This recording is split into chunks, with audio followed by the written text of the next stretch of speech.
This tune is called Trois de Piste, which I guess means 3 circuits of the slopes, and it's easier than it looks, especially if you come from playing the piano, because the right hand's much more straightforward than it first seems. So it's in G minor, and most of the chords are G minor and D7, and the odd C minor. So the left hand's quite straightforward. The right hand generally works around the chords. So the first phrase, well, that might seem quite fiddly. It's just really the chord of G minor with a little twiddle on the first note. Then you hold an A, then you do the same thing, same twiddle, but it's based around the chord of D major this time.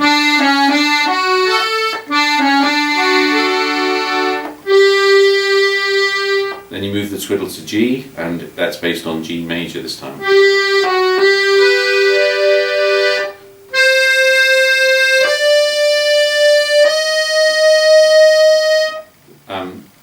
Sometimes I play,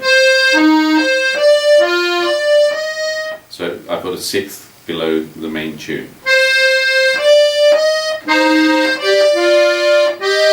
Or then upper scale, C minor scale, starting on a B natural. And then the next 2 bars are C minor arpeggio.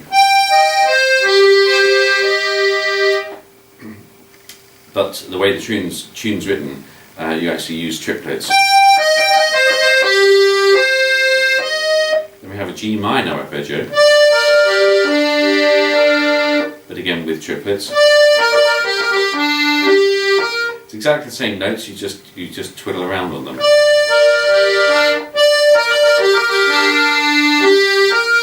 Then to an A.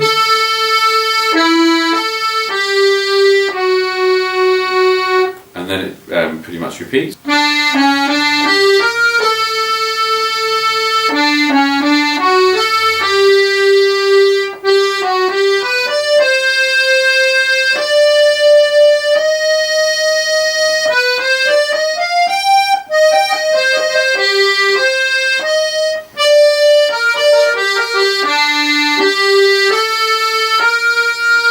And that B flat is over a chord of A major, which is nice and crunchy.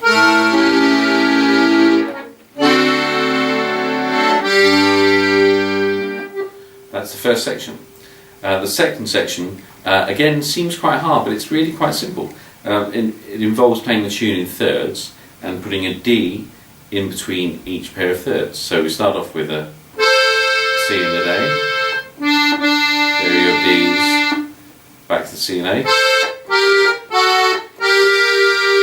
So C and A, B flat and G, F sharp and A, G and B flat, but you put a D in between those. So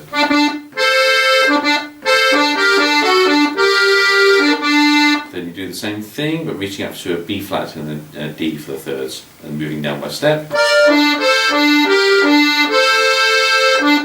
Reaching up even higher to an E flat and a C.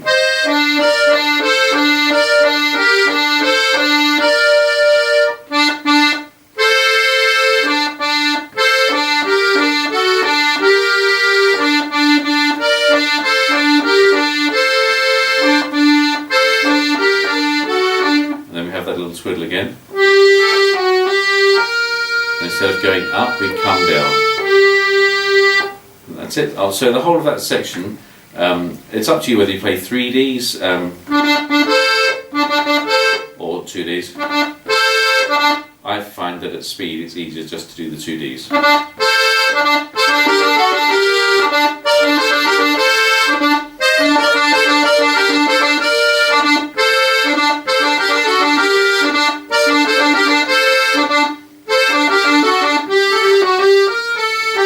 So that's the second section. The third section, which is in a new key,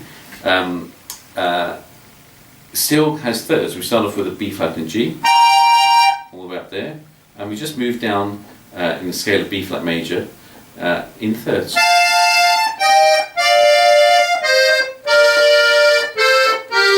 then start moving up again.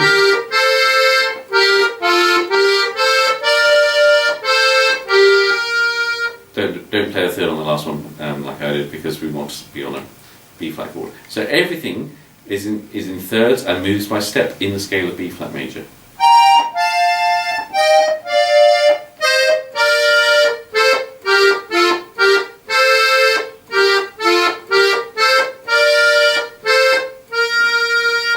I wouldn't use that fingering, it's only so they can show you where the thirds are.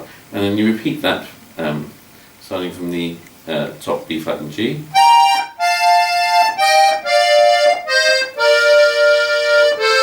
Now single notes.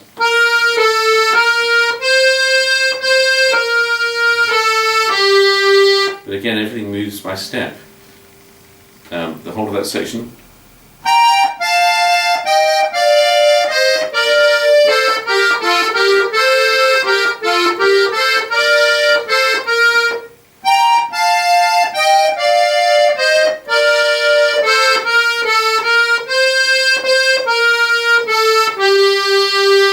And I think on the way I played the tune at the beginning, I only played that section once, but you can play it twice. You can play every section twice if you like.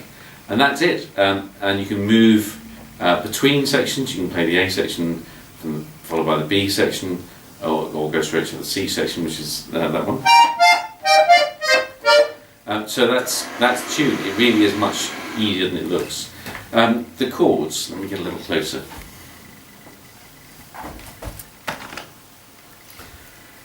The chords are, I start without a chord and then play a D7 chord. I like that quite sort of slow stab at the beginning. It sort of gives me a feeling that you really are going to get faster sometime soon. It's a nice held quality.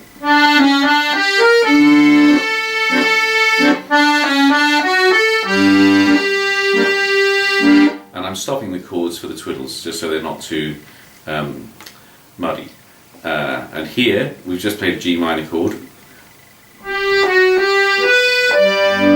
That's G major next to it. So if you do stop the chords, you don't need to play the G major. But if you do want the chords, then you have to switch. So with the chords.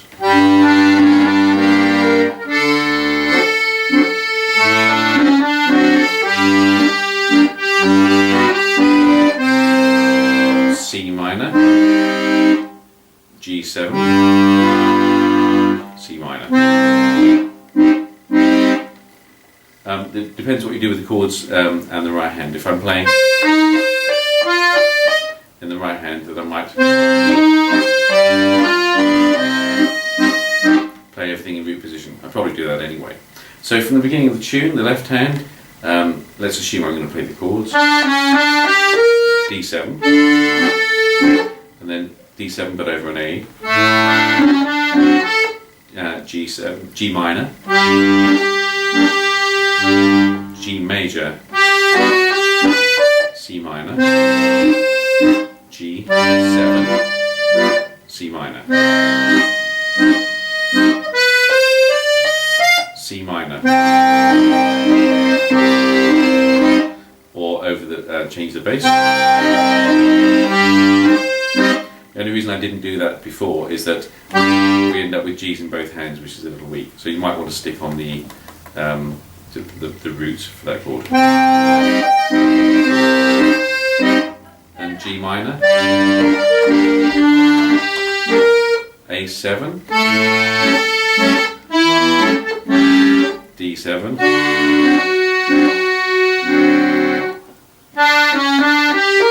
still on D7,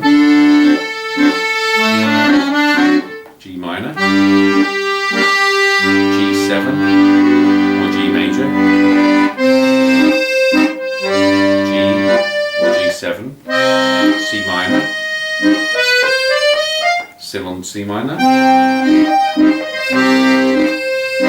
G minor, A7. Remember we've got the B flat in the right hand, so it's a really nice crunchy chord. D7, G minor.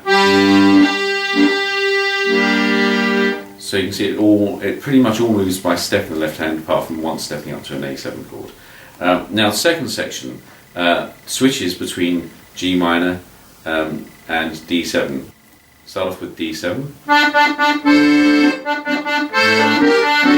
G minor, and here I am doing the alternative bass, so it's going to be bass, chord, chord, and then the fifth chord. So always bass, and then fifth, but with the same chord. So again, from that second section, D7, G minor, D7, and still D7, but we've got a nice clash in the right hand. G minor, D7, G minor, D7, G minor. Then you have to reach up with the right hand, but fortunately the left hand goes down a couple of chords. And we're on F major, F7. Now move down to B flat, back to F7, back to B flat, back to F7.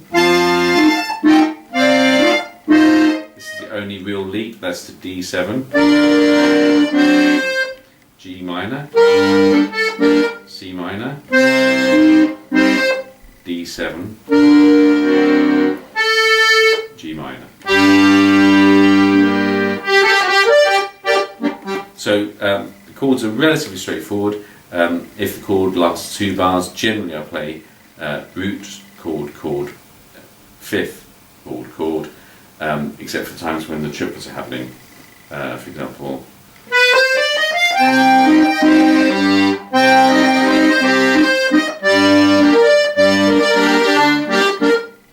just to keep the extra oomph there. The only other thing is that sometimes in the right hand, when the twiddles are happening, I put a little turn in there.